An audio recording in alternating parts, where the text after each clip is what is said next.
It was a quiet Sunday morning when Mr. Raymond, a reclusive millionaire, walked into his vast marble kitchen to make himself a cup of coffee. His mansion was always spotless, echoing with silence. But that morning, a faint sound caught his attention, the creak of the pantry door. He frowned, thinking perhaps his maid had arrived early. But when he turned the corner, what he saw made him freeze. A small girl, no older than 9, was standing on her toes, reaching for a loaf of bread with trembling hands. Her clothes were torn, and her hair was tangled. For a moment, both stood frozen, the rich man and the hungry child. The girl's eyes widened in terror as she realized she had been caught. The loaf of bread slipped from her tiny hands and hit the floor with a soft thud. "Please, sir, don't call the police," she whispered, her voice barely audible. Raymond's brow furrowed. He had dealt with thieves before, but never one so small and frightened. "Why are you here?" he asked calmly. She didn't answer, tears streaming down her cheeks. "Are you hungry?" he asked again, his tone softening. She nodded slowly, clutching her stomach. Something inside the cold-hearted businessman stirred, something he hadn't felt in years. He picked up the loaf from the floor, brushed it off, and placed it gently on the counter. "Sit down," he said. The girl hesitated, unsure if it was a trap. But hunger overpowered fear, and she obeyed. Raymond sliced the bread, added butter, and poured her a glass of milk. As she ate, tears continued to roll down her face. "What's your name?" he asked. "Lily," she mumbled between bites. "Where are your parents?" She stopped chewing. After a long silence, she whispered, "My mother is sick, and my father went away." Raymond felt a lump form in his throat. He hadn't expected this answer. He listened as she explained how she had been caring for her mother, who couldn't get out of bed. They had no money, and she had come to the mansion because it was the only house in the neighborhood with lights still on at night. She had hoped to find some food. Raymond sat quietly, guilt creeping into his chest. He had always kept his gates locked and his world closed off from others. Now, hearing the girl's story, he realized how small acts of kindness could mean everything to someone struggling to survive. Instead of anger, compassion took over. "Lily," he said softly, "you don't have to steal anymore." She looked up in confusion. "You mean, you won't call the police?" Raymond smiled faintly. "No. In fact, I'm going to take you to your mother." Lily's eyes widened. "You'd do that?" He nodded, grabbing his coat. The girl followed, nervous but hopeful. As they stepped out into the cold morning, she pointed toward an old shed at the edge of town. That was where she lived, a small, broken structure with holes in the roof and no door to keep out the wind. When they arrived, Raymond was stunned. Inside the shed, a frail woman lay on a pile of blankets, coughing weakly. Lily rushed to her mother's side, whispering, "Mama, he's not angry. He brought food." The woman looked up, her eyes filled with shame and gratitude. "I'm sorry, sir," she murmured. "She only wanted to help me." Raymond knelt beside her and placed the bread in her hands. "You don't need to apologize," he said. "You raised a brave little girl." Tears welled up in the woman's eyes as she whispered, "Thank you." Raymond stood and looked around. The place had no light, no warmth, no hope. He couldn't imagine anyone living here. "You both can't stay here another night," he said firmly. "I'm taking you to my house." The woman tried to protest, but Raymond wouldn't hear it. He lifted her gently and carried her to his car while Lily trailed behind, clutching the loaf of bread. For the first time in a long while, Raymond felt that his wealth could finally serve a purpose beyond himself. Back at the mansion, Raymond arranged a guest room for them. The woman lay in a real bed, and Lily watched in awe at the shining chandelier above her. It felt like stepping into another world. Raymond called his personal doctor to examine Lily's mother.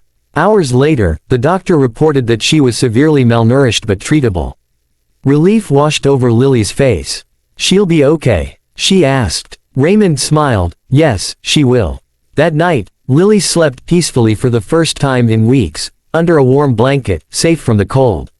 Over the next few days, Raymond visited them every morning. He learned that Lily's mother, Clara, had once been a teacher but lost her job after falling ill. Lily had dropped out of school to care for her. Raymond felt a deep sense of regret for all the times he ignored the suffering around him. No child should have to go through this, he thought.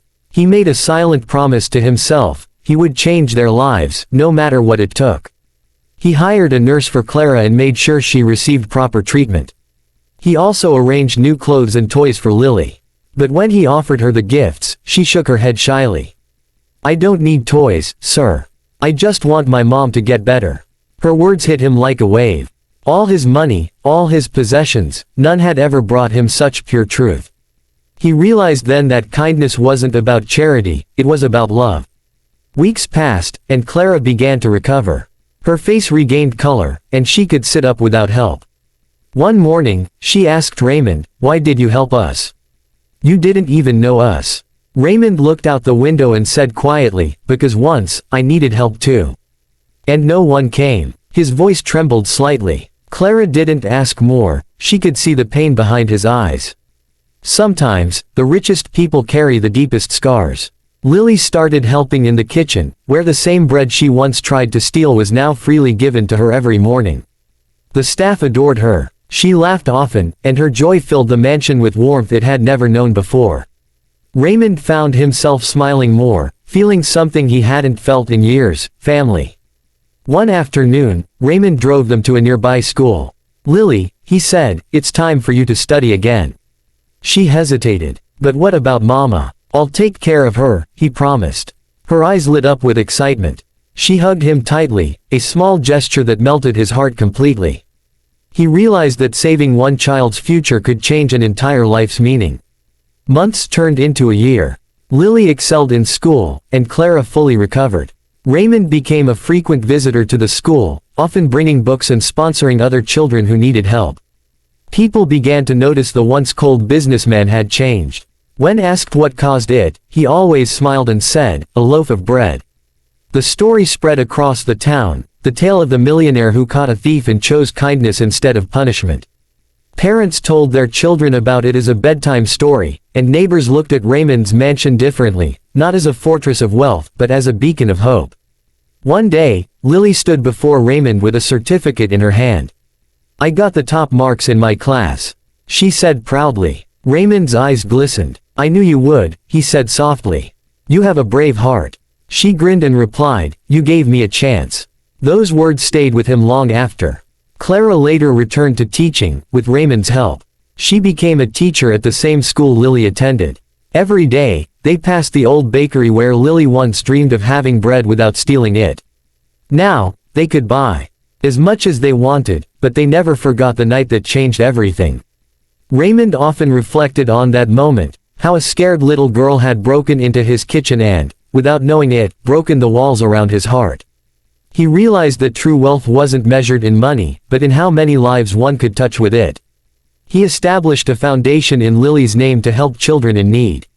The first plaque read, "No child should ever go hungry." Every time he saw it, he smiled, remembering the night he almost made the worst mistake, calling the police, but chose compassion instead.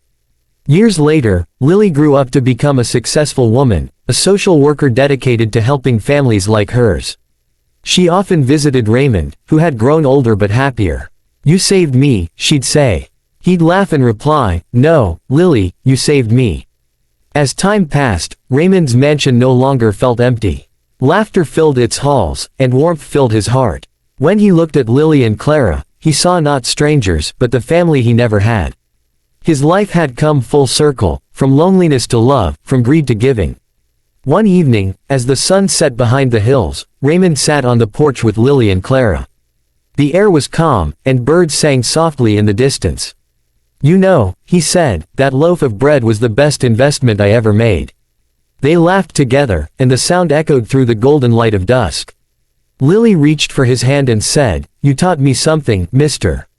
Raymond. You taught me that kindness can change a person's whole world." He squeezed her hand gently. "And you reminded me that sometimes, angels don't have wings, they just need bread." When Raymond passed away years later, he left everything to his foundation. His gravestone simply read, "He fed the hungry and found love in return." And every year, on the anniversary of that cold morning, Lily and her mother placed a loaf of bread at his grave, a symbol of the day a simple act of mercy changed 3 lives forever.